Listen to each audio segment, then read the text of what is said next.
Welcome to the MasterMind Library. I am. They call me Ferdinand, the bringer of balance, leader of many disciplines, and one of your hosts of the MasterMind Library, the home of the MasterMind Book Club on FHTII.com.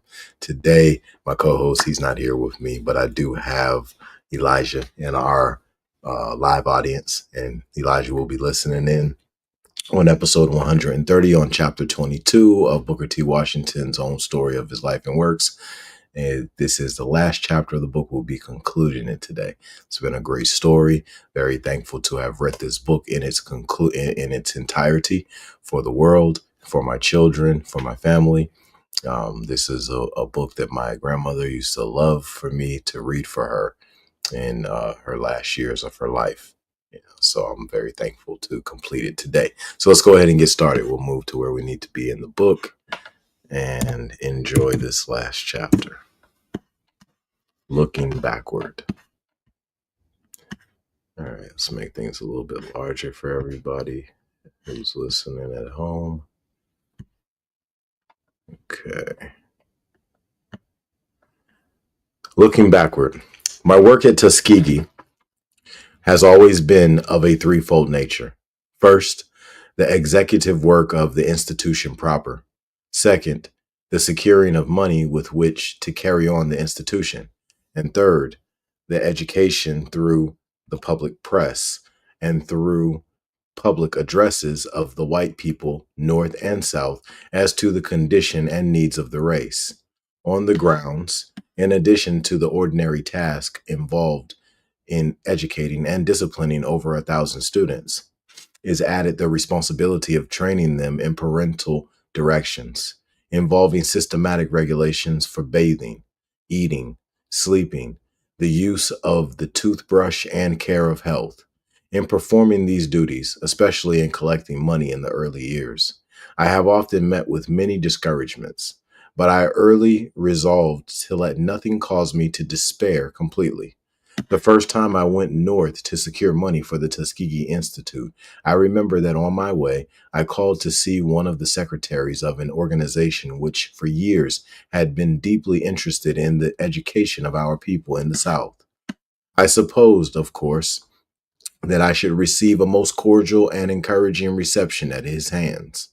To my surprise, he received me most coldly and proceeded to tell me in the most discouraging tones possible that I had made a mistake by coming north to secure aid for our school, and he advised me to take the first train south.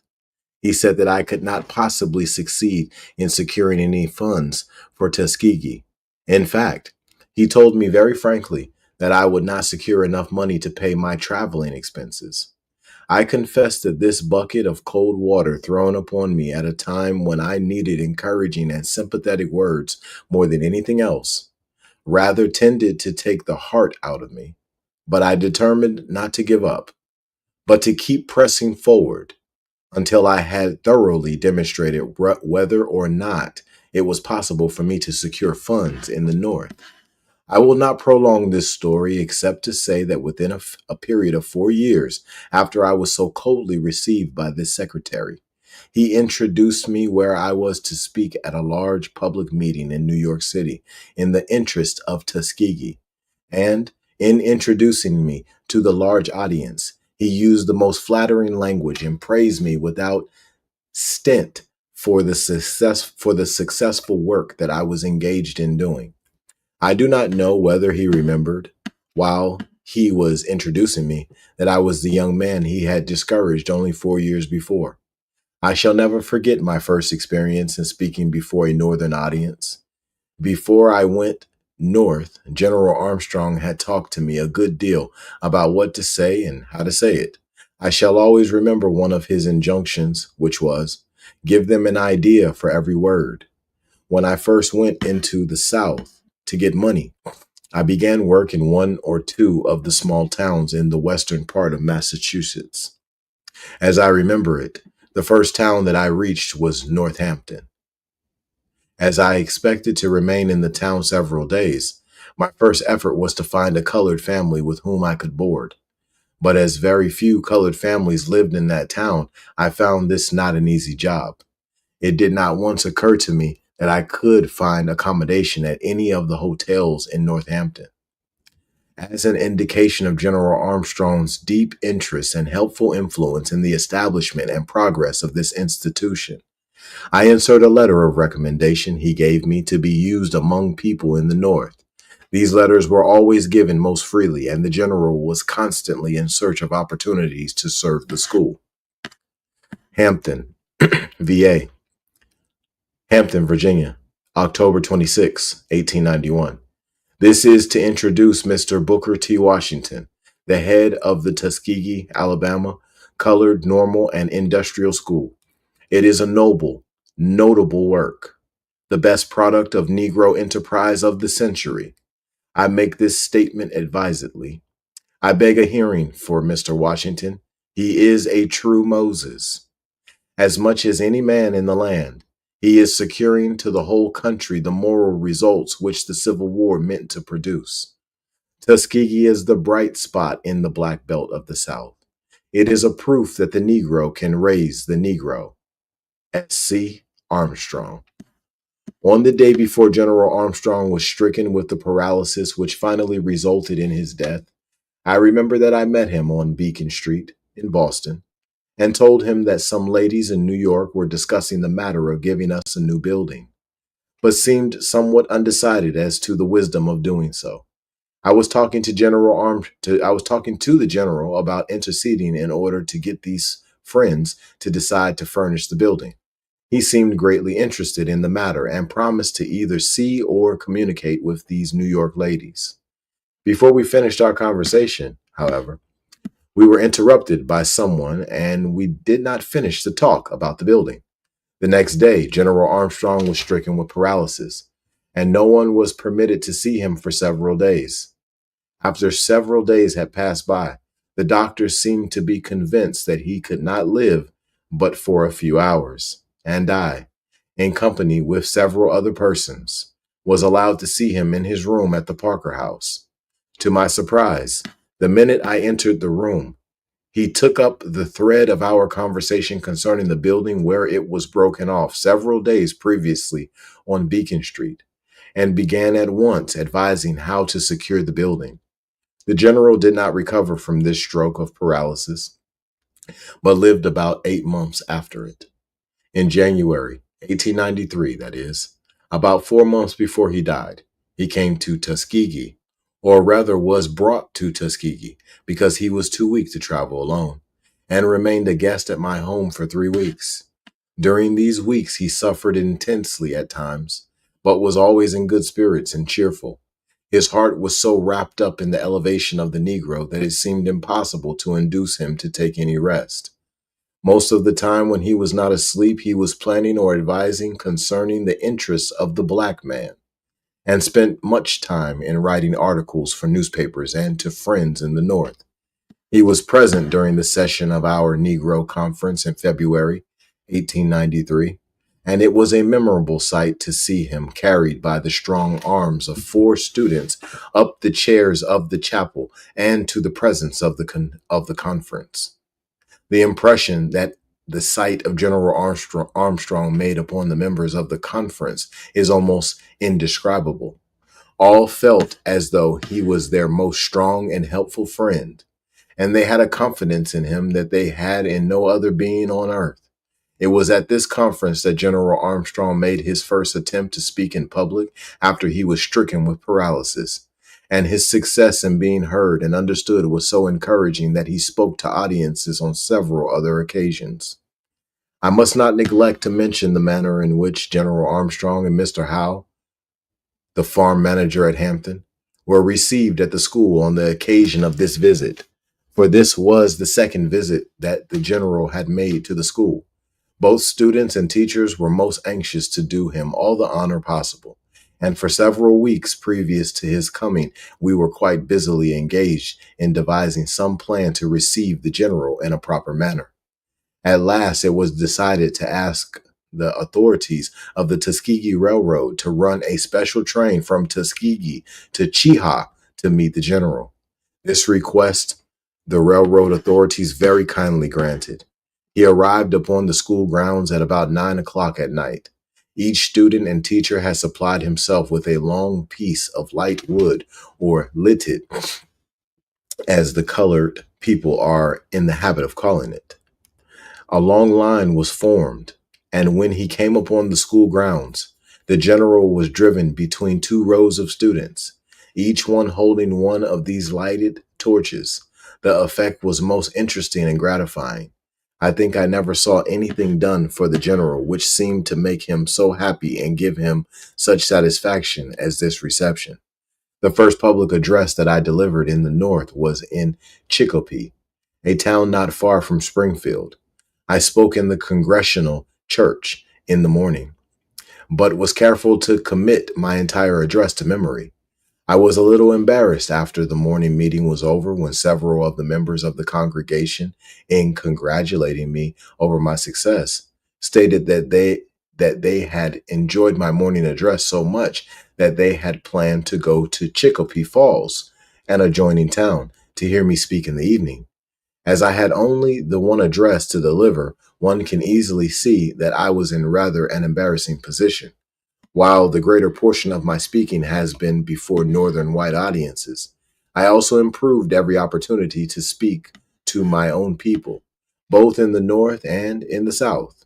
In fact, during the earlier years of the institution, I carried on a regular campaign of speaking among the colored people in the South, going to their churches, Sunday schools, associations, institutes, camp meetings, conferences, etc. They did not, as I have stated, take kindly to the idea of industrial education at first, and it was largely by reason of my efforts in these public meetings that I succeeded in converting them to the idea of favoring industrial education.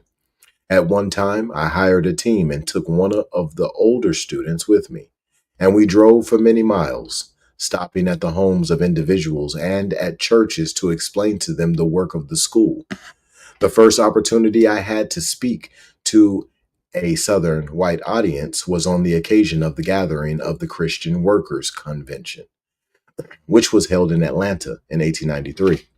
It seems that it was largely because of the impression that I made upon this audience in Atlanta that the authorities of the Atlanta Exposition were led to extend me an invitation to deliver an address at the opening of that exposition.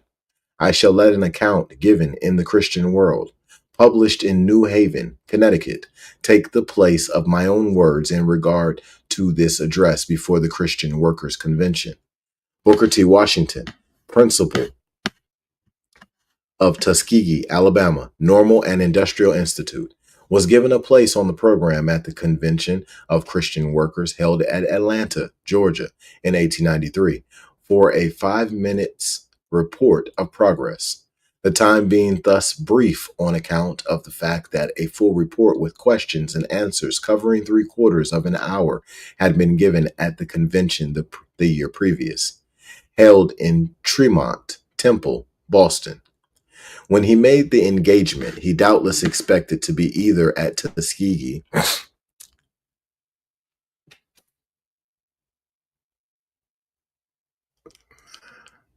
which is not far from Atlanta, or spending the convention days with other Christian workers in Atlanta. It came about, however, that he found it necessary to make engagements in the North immediately before and after the date on which he was announced to speak at Atlanta. To keep his Atlanta engagement, it was necessary that he should leave Boston for that city, reaching there on the last train arriving before he was announced to speak, and to return north on the first train leaving Atlanta after his brief address. It was a great sacrifice for a 5 minutes address. Mr. Washington said simply that it was his duty to keep his appointment. It does not appear that the fact that he would be compelled to travel about 500 miles for every minute of his address had much weight or even consideration. To do his duty was not small or unimportant. The results of this address were great, great beyond all human thought. Mr. Washington has since stated that he had never before made an address to the white people of the South. His audience of over 2,000 leading Christian people, ministers, businessmen, legislators, lawmakers, judges, officials, representatives of the press from Atlanta, from Georgia and from other states of the South were charmed by his personality and the passionate earnestness with which he set forth the magnificent scheme of Christian effort at Tuskegee and pleaded for the upbuilding of his race under Southern skies. This representative audience saw before them a representative of his race such as they had not been wont to see. His address was flashed over the wires by sympathetic press agents through the South, and he probably never before spoke to a larger and more influential audience. But in the providence of God, there were still greater results. I have always made it a rule to keep engagements of a public nature when I have once made a promise to do so. On one occasion, I had an appointment to speak in a small country church not far from Boston. Just before night, a severe snowstorm came up, and although I knew this storm would keep everyone from the meeting, I made it a point to be present. When I got to the church, there was no one present except the sexton. The minister himself did not come. And when I saw him later, he was surprised to find that I had been at the church on the night appointed and told me he felt sure I would not be present on account of the storm. In the earlier days of the institution, of course, it was a difficult task to secure interviews with persons of prominence and wealth in the North. But General Armstrong's recommendations, which he was always willing to give, in most cases served to secure me a hearing. It was equally difficult in our early history to secure opportunities from ministers and others to speak before their congregations. Such calls on ministers were, of course, very numerous, and one can hardly blame them for shutting out those with whom they were not well acquainted. I have been often surprised to note the number of irresponsible and unworthy colored men and women who spend their time in the North attempting to secure money for institutions that in many cases have no existence, or when they exist at all, are in such a feeble and unorganized condition as in no way to have a claim upon the generosity of the public. Many of these schools, of course, within a radius of a mile or two, do reasonably good work, but I am quite sure the time has come when the North should confine its gifts wholly to the larger and well-organized institutions, which are able to train teachers or industrial leaders who will go out and show these local communities how to build up schools for themselves. $300 or $400 given to one local community may serve to help it for a time. But there are 100,000 other communities that need help just as much. Scattering a few $100s here and there among local communities amounts to little in putting the people upon their feet. But putting it into a teacher who will show the community how to help itself means much in the way of the solution of our problem. The constant work of appealing to individuals, speaking before churches, Sunday schools, etc., gradually served to make the institution known in most parts of the country. This was true to such an extent that in 1883, we received our first legacy of $500 through the will of Mr. Frederick Marquand of Southport, Connecticut. This was a most pleasant and gratifying surprise to us, as we had no thought of any one's remembering us in this way. Since then, however, hardly a year has passed that we have not been remembered by a legacy. The largest sum that we have received in this manner has been $30,000 through the will of Mr. Edward Austin of Boston. Mr. Austin's case is another one which shows, as I have already mentioned, that one should try to cultivate the habit of doing his duty to the full extent each day and not worry over results. I remember that the first time I saw Mr. Austin was about the year 1885, when the late Dr. W. I. Bowditch of Boston gave me a letter to him. At that time, Mr. Austin gave me his check for $50, but gave nothing between 1885 and 1896, and seemed to take little interest in the school. In fact, I had supposed that he had forgotten all about us. I tried on several occasions to get another audience with him, but did not succeed. In 1896, while in Boston, I was very much surprised to receive an invitation from Mr. Austin to call at his home. He was then very feeble, being over 90 years of age, but he told me that he had remembered us in his will and that as it would not be possible for him to live much longer, we would likely come into possession of the money within a reasonably short time, which proved to be true. On another occasion, I walked a long distance out into the country during a cold winter day to see a gentleman who lived near Stamford, Connecticut. More than once, I was rather inclined to blame myself for exposing my body to the cold on what might prove a fruitless journey. When I arrived at the gentleman's house rather late in the evening, he gave me, after considerable hesitation, a small check, but did not seem to take a great deal of interest in the school. The following year, however, I succeeded in obtaining from him a check for a somewhat larger amount. His interest, however, continued to grow from year to year, so that in 1891 he surprised us all by sending a check for $10,000. Up to that time, this was the largest single gift in cash that the institution had ever received. And my readers can well imagine that the receipt of this large sum caused a day of general rejoicing on the grounds at Tuskegee. I have referred already to the gift of $400 from a friend who helped us when we were in an embarrassing position. I might add that the following year, this same friend sent us a check for $3,000. And since that time, she and her sister have given regularly to us $3,000 each year. These two friends have done as much, if not more, to keep the institution on a firm footing than anyone else that I know of.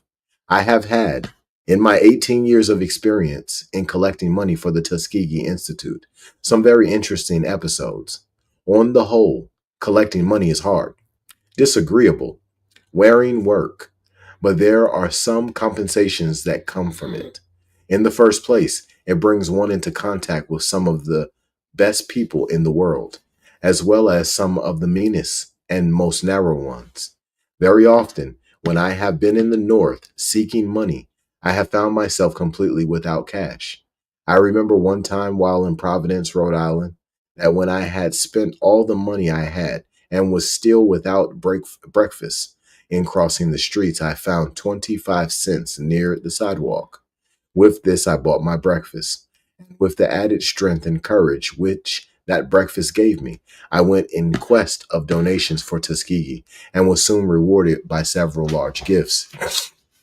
As an example of the way in which I have used my time from year to year, there have been many occasions when I have slept in 3 different beds in one night while traveling through different portions of the country.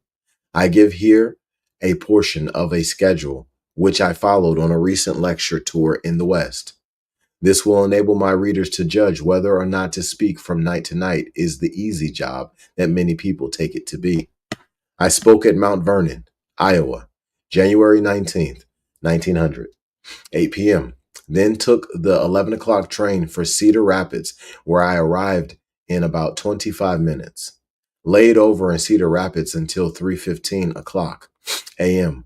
Then took the Burlington, Cedar Rapids, and Northern Railway for Columbus Junction, where I arrived about 5 o'clock in the morning, remaining in Columbus Junction until about 8 o'clock, when I took the Chicago, Rock Island, and Pacific Railway for Centerville, Iowa, where I arrived at 12:37, January 20. Much fatigued and worn out from the long journey over 3 different railroads. At 8 o'clock, I again spoke, and at 12:18 a.m. again took the train for Chicago, where I was billed to speak twice the same day. And on the following morning, I took the train for a long journey westward, finally ending in Denver, and in returning, stopped off at Omaha and other places. And I then discovered that another month had come. During 1892, I was asked by Reverend Lyman Abbott, D.D., editor of The Outlook, to write an article for his paper which would let the country know the exact condition and needs of the Negro ministry in the South. In this article, I told as fully and frankly as I could just what the condition of the ministry was mentally, morally, and religiously. A very large proportion of the colored ministers throughout the country became greatly incensed at what I said, feeling that I had injured the Negro ministry very materially by my plain language. For almost a year after this article was written, scarcely a Negro conference or association assembled in any part of the country that did not proceed to pass resolutions condemning me and the article which I had written. This went on for some time, but I was determined not to in any way yield the position which I had taken, for the reason that I knew that I was right and had spoken the truth. At the time when the discussion and condemnation of myself were at the highest pitch, the late Bishop D.A. Payne of the AME Church wrote a letter endorsing all the statements which I had made, and adding on his account that I had not told the whole truth. This, of course, added fresh fuel to the flames, and the bishop for several months came in for his share of the condemnation. At the present time, after the lapse of 8 years, I feel that the institution at Tuskegee and myself personally have no warmer friends than we have in the Negro ministers.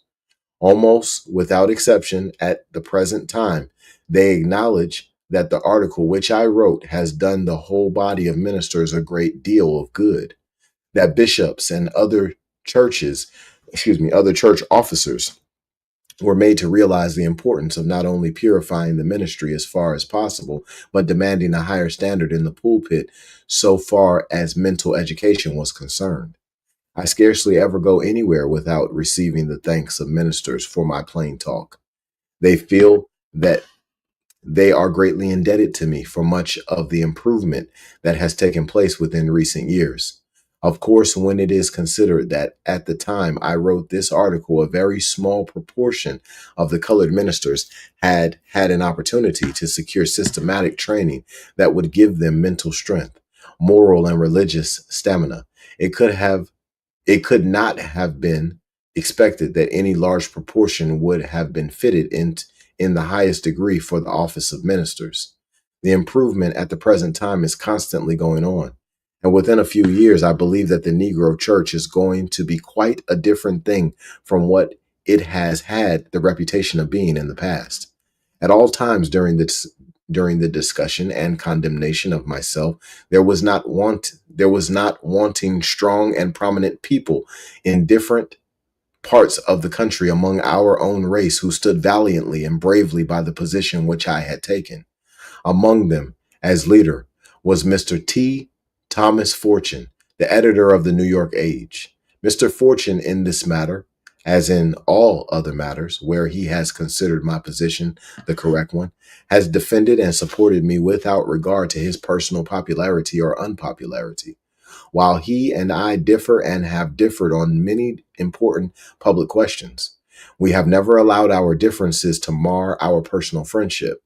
In all matters pertaining to the welfare of our race in the South, I have always consulted him most freely and frankly. For example, in the preparation of the open letter to the Louisiana State Constitutional Convention, Mr. Fortune and myself set up nearly one whole night at Tuskegee preparing this letter. I have seldom ever given any public utterances to the country that have not had his criticism and approval. His help and friendship to me in many directions have been most potent in enabling me to accomplish whatever I have been able to do. In the same class with Mr. Fortune, I would put my private secretary, Mr. Emmett J. Scott, who, for a number of years, has been in the closet and most helpful relations to me in all my work. Without his constant and painstaking care, it would be impossible for me to perform even a very small part of the labor that I do now. Mr. Scott understands so thoroughly my motives, plans, and ambitions that he puts himself into my own position as nearly as it is possible for one individual to put himself into the place of another, and in this way makes himself invaluable not only to me personally, but to the institution. Such a man as Mr. Scott I have found exceedingly rare. Only once or twice in a lifetime are such people discovered. There is only one way for an individual to collect money for a worthy institution, as there is only one way for him to succeed in any line of work, and that is to make up his mind to do his duty to the fullest extent and let results take care of themselves. In earlier years of the institution, I called to see a rich gentleman in New York who did not even ask me to take a seat, but in a gruff and cold manner handed me $2, as if to say, I give you this to get rid of you. Since that time, this same individual has given to Tuskegee as much as $10,000 in cash at one time. In other cases where I found it impossible to secure an audience in the early days of this work, I have since been sent for by these same individuals and asked to accept money for the institution. In many cases, I have gone to individuals and presented our cause only to receive an insult or the coldest and most discouraging reception. Perhaps the next individual on whom I called would politely and earnestly thank me for calling and giving him an opportunity to make a gift to Tuskegee. During the early struggles of our work, in many instances, I went to ministers in the North to secure opportunity to speak in their churches, but received no for my answer. Often, where I have received such answers, I have since received letters from these same ministers urging that I would deliver lectures in their churches and naming large sums of money as compensation for my lectures. The institution has now reached a point where it conducts all of its affairs on a more strictly cash basis than in its earlier years.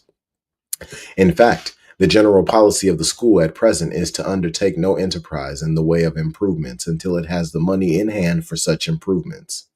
This policy could not be carried out very well in the early years of the school when we were so hard pressed for buildings.